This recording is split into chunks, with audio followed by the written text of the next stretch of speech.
हाय everyone, अस्सलाम वालेकुम। Hope you guys are doing well. अल्हम्दुलिल्लाह मैं भी बिल्कुल ठीक ठाक हूँ और बहुत दिनों के बाद फिर से एक नए ब्लॉग के साथ हाजिर हूँ। जी आज काफ़ी टाइम के बाद ना मैं अपना फ्रिज क्लीन करने लगी हूँ। लास्ट टाइम आई थिंक मैंने 2 महीने पहले क्लीन किया था, डीप क्लीन, और इसके बाद हल्का फुल्का क्लीन कर देती थी बस। एक्चुअली यहाँ पर मौसम इतना ज़्यादा गर्म होता है, इतनी गर्मी होती है कि किचन में खड़े रहकर काम करना ना बहुत मुश्किल हो जाता है। और अब चूँकि बच्चे हैं मेरे छोटे छोटे, तो मुझे बहुत कम टाइम मिलता है इस तरह डीप क्लीनिंग करने वाला काम या ऐसे टाइम टेकिंग जो काम होते हैं ना, उनको मैं सुकून तसल्ली से कर लूँ, ये मेरे लिए बहुत इम्पॉसिबल होने लगा है। तो खैर काफ़ी दिनों से मेरा फ्रिज इग्नोर हो रहा था और उसके अंदर जूस वगैरह भी गिर गया था, कोल्ड ड्रिंक गिर गई थी। तो मैंने सोचा यार आज तो फाइनली मैं इसको साफ़ कर ही देती हूँ। तो खैर मैंने अच्छे से इसको क्लीन कर लिया, वॉश नहीं किया था, जस्ट क्लीन किया था। और मुझे ग्रोसरी करने भी जाना था ना, तो मैं सोच रही थी कि पहले ही अपने फ्रिज को ज़रा अच्छे से क्लीन करके उसमें से सारे एक्स्ट्रा सामान निकाल कर फेंक दूँ। एक्चुअली मेरा सडन प्लान बना था फ्रिज वॉश करने का, तो जो मैंने फ्रीज़र वाला सेक्शन है ना उसको छेड़ा नहीं, क्योंकि उसमें अच्छी खासी बर्फ़ जमी हुई थी। सिर्फ मैंने ये जो फ्रिज वाला सेक्शन होता है ना, इसमें से सारा सामान निकाला, वॉश करके सुखाया और अब मैं इसको वापस से लगा रही हूँ। And guys I am that kind of person जिसको हर सामान फ्रिज में रखना पसंद नहीं है, क्योंकि मेरे साथ ना एक बड़ा ख़राब सा इशू है। वो ये कि मुझे फ्रिज में ना अगर फ्रूट्स की स्मेल आए या सब्जियों की स्मेल आए तो मुझे बहुत बुरा लगता है। अब आप लोगों को ये सुनकर काफ़ी हंसी आ रही होगी कि यार ये सारा सामान फ्रिज में ही रखने वाला होता है। Yes I am agree, but मैं क्या करूँ, मैं अपनी तबीयत से बहुत मजबूर हूँ। तो खैर सब्जियाँ तो मैं फ्रिज में ही रखती हूँ, बट बहुत कवर करके, और लहसुन अदरक भी बहुत कवर करके। बट फ्रूट जो होते हैं ना वो मैं अंदर रखने से अवॉइड कर दूँगी। अगर मैं कटिंग भी कर लूँ ना उसकी, तो उसको अच्छे से पैक करके रखती हूँ, ताकि जो फ्रूट की स्मेल है ना वो बाकी सारे सामान में ना जाए, ख़ास तौर पे जो बच्चों का दूध रखा होता है उसमें ना जाए। और ये लर्निंग ना मुझे मेरी अम्मी से ही मिली, क्योंकि मेरी अम्मी काफ़ी ख्याल रखती थी इस बात का कि दूध के अंदर जो है वो किसी फ्रूट की स्मेल ना जाए। तो ये चीज़ें मैंने अपनी अम्मी से अडॉप्ट की हैं। एनीवेज़ अब ये सारा सामान जो मैंने फ्रिज से निकाला था ना उसको मैं वापस रखती हूँ फ्रिज में। अच्छा, बहुत सारे लोग ना फ्रिज के दरवाजे पर आधा कटा हुआ प्याज या बचा हुआ कोई सामान होता है, जैसे कि अदरक हो गई, और कोई सब्ज़ी काट रहे हैं वो बची हुई है तो रख दिया। स्पेशली आलू कभी एक्स्ट्रा हो जाते हैं तो वो भी मैंने लोगों के फ्रिज में देखा है। फ्रिज के जो दरवाजे वाला सेक्शन होता है ना वो बहुत ख़राब हालत में होता है, और सबसे ज़्यादा जो स्मेल आ रही होती है ना वो उसी जगह से आ रही होती है। जब मैं अम्मी के घर पर थी तो वहाँ पर भी मैं इन चीज़ों का ख्याल रखती थी। और जब मेरा अपना घर है तो मैं कोशिश करती हूँ कि मैं कोई भी जो लेफ़्ट ओवर चीज़ है ना उसको ऐसे खोल के ना रखूँ कि वो बाद में पूरे फ्रिज में स्मेल कर जाए। और ये जो लोग ना हाफ़ लेमन काट के रखते हैं ना, मुझे तो ये रेमेडी भी बिल्कुल फजूल ही लगती है, इससे मुझे लगता कोई फ़र्क नहीं पड़ता। जी यहाँ पर आप लोगों से बातें करते करते मैंने अपने फ्रिज को अच्छे से तैयार कर दिया है नेक्स्ट मंथ की ग्रोसरी स्टोर करने के लिए।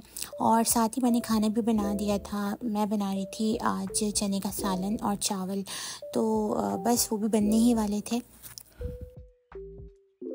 अच्छा, खाना बनाने से पहले ना मैंने अपने बच्चों के लिए दलिया खिचड़ी बना ली थी। दलिया खिचड़ी इसलिए कि इसके अंदर दलिया, दाल, चावल, सारा कुछ मिक्स है, और साथ में वेजीज़ को डाली हुई थी, तो बहुत अच्छी हेल्दी यमी खिचड़ी बन जाती है।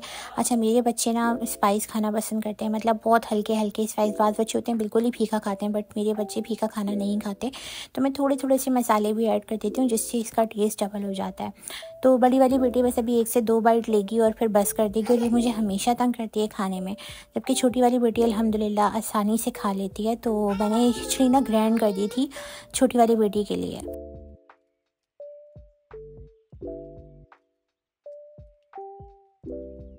अब ये सारे क्लिप जो हैं वो नेक्स्ट डे के हैं, और उस दिन वीकेंड था यानी कि फ्राइडे। तो मौसम आजकल माशाल्लाह बहुत प्यारा हो गया है यहाँ सऊदी में। तो हम लोग ना आज थोड़ा सा टाइम से पहले ही हम लोग बाहर आ गए थे, क्योंकि हम लोगों को करनी थी ग्रोसरी। और अभी तकरीबन 5 बजे का टाइम हो रहा है यहाँ पे, और आजकल यहाँ पे ना बहुत जल्दी सूरज गुरूब होने लगा है, मतलब 5:20 या 5:25 पे जो है ना वो सूरज गुरूब हो जाता है। तो यहाँ पर देखें अभी ब्यूटीफुल सा व्यू इतना प्यारा लग रहा था।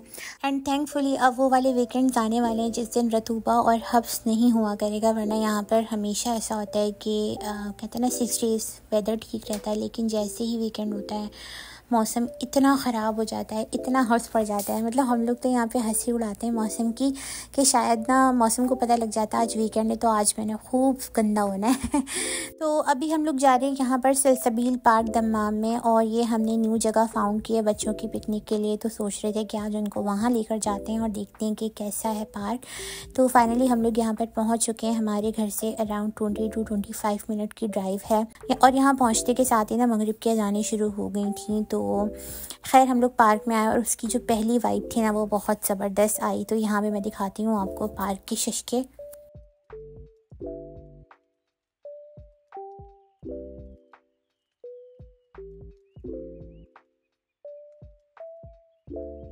अच्छा, पार्क में एंटर होते ही ना उन्होंने सामने ये इतना बड़ा सा प्ले एरिया बनाया हुआ है हर उम्र के बच्चों के लिए, मतलब छोटे बच्चों के लिए भी, बड़े बच्चों के लिए भी और उनके पेरेंट्स के लिए भी। तो काफ़ी अच्छे झूले और ना काफ़ी बड़ी बड़ी स्लाइड्स लगी हुई थी, और ये जो स्विंग वाला झूला होता है ना वो भी काफ़ी हाइटेड था, जैसे नॉर्मल पार्क में लगा हुआ होता है ना उससे काफ़ी बड़ा था कि मतलब बड़े बच्चे भी आसानी के साथ, बड़े लोग भी आसानी से राइड्स ले लें। तो ये तो खैर बहुत ही ऊँची स्लाइड थी, यहाँ तो मैं अपनी बेटी को भेजने का सोच भी नहीं सकती थी, और वैसे भी वो हर चीज़ से डरी। तो देखिए यहाँ पे कितना ऊंचा ऊंचा ना ये झूले झूल रहे हैं। तो खैर यहाँ पर एक बहुत प्यारा सा ना वाटर एरिया भी बना हुआ था। तो मैंने ये ना पार्क एक्चुअली इंस्टाग्राम पेज पे देखा था, कोई फैमिली गई हुई थी तो उन्होंने उसकी वीडियो बना के डाली हुई थी। तो मुझे पता था कि यहाँ पे वाटर एरिया है जिसकी टाइमिंग 4 to 6 PM है। तो हम लोग अराउंड यहाँ पे 5:30 समथिंग पे पहुँचे थे। तो मैंने अपने बच्चों के कपड़े रख के ले गई थी कि चलो वहाँ पर मैं उनको जाके थोड़ा सा इन्जॉय करा दूँ। क्योंकि देखिए कितने प्यारे प्यारे से बच्चे, छोटे छोटे बड़े बड़े सारे वहाँ पर नहा रहे थे, इन्जॉय कर रहे थे। बट मेरी बच्ची इतना ज़्यादा डरी थी कि वो उसने बिल्कुल भी नहीं नहाया। मैं उसको खुद से करीब लेके गई, थोड़े से मेरा भी ना पाया वेट हो गया था, बट वो फिर भी नहीं नहाई। तो यहाँ पे एक साइड पे उन्होंने अलग से बास्केटबॉल एरिया भी बना रखा है बड़ों के लिए। और मुझे ना यहाँ की ये बात बहुत अच्छी लगती है कि वो बड़ों का और बच्चों का सिस्टम अलग अलग ही रखते हैं ताकि छोटे बच्चों को चोट ना लगे। फिर ये ना बिल्कुल पार्क के सामने टेम्पोलिन लगी हुई थी, जो जंपिंग कैसल होता है। तो मेरी बेटी को नज़र आ गया, उसने फ़ौरन से वहाँ पर ना पॉइंट आउट करना शुरू कर दिया कि बाबा लेकर चलें। और फिर यहाँ पर पहले उसको लेकर गए ना, तो पहले तो बहुत कंफ्यूज हो रही थी, आगे ही नहीं जा रही थी। फिर आहिस्ता आहिस्ता जब उसने दूसरे बच्चों को खेलते हुए देखा ना तो थोड़ा आगे आगे गई, और फिर उसने वहाँ पे माशाल्लाह खूब इंजॉय किया। लेकिन मुझे यहाँ पे इतना ज़्यादा डर लग रहा था क्योंकि यहाँ पे जो बड़े बच्चे थे ना वो इतना मतलब तेज़ तेज़ से जंपिंग करना, तो छोटे जो बच्चे वहाँ पे थे ना उस जंपिंग कैसल पे, वो तेज़ तेज़ उछल रहे थे और रो रहे थे। तो मुझे इतना डर लगता है ना इन सारी बातों से। मेरे हस्बैंड कहते भी हैं कि यार इतना ना डरा करें, बच्चे को एंजॉय करने दिया करें, दूसरे बच्चों के साथ खेल कर ही वो सीखेगा। बट फिर भी मुझे बहुत डर लगता है।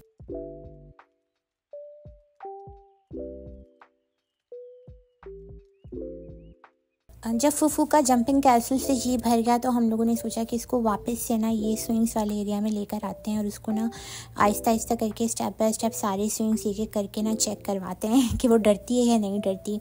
और आज यहाँ पे ये वाटर एरिया भी 6 बजे के बाद तक खुला हुआ था।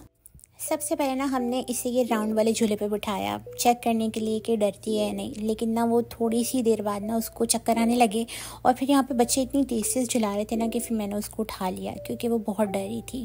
फिर इसके बाद हमें ये सीसॉ नज़र आया, हमने कहा चलो इस सीसॉ पर बिठा दें क्योंकि बहुत कम्फर्टेबल था। बट 1-2 मिनट के बाद उसको उस पर भी डर लगने लग गया तो वो वहाँ से उतर गई। फिर उसके बराबर में ये छोटू सी क्यूट सी स्लाइड थी।